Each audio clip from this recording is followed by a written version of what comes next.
He said this will put individuals at higher risk for COVID-19, citing possible crowded audiences and poor ventilation. Does the palace think that it's already safe to head back to the movies, and why? Hindi po kami matatakot sa kahit anong rekomendasyon ni Dr. Liachon.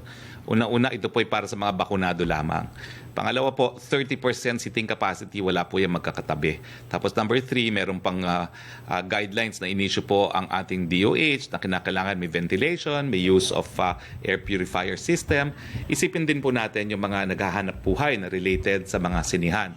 Hindi lang po yan yung mga sinihan mismo, kundi yung mga artista, mga cameramen, mga extras, lahat po sila nakasalalay dyan sa hanap buhay.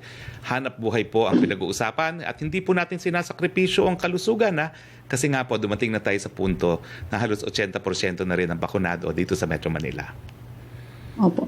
From Red Mendoza na Manila Times, for Dr. Rabi, Presidential Advisor Joey Concepcion said...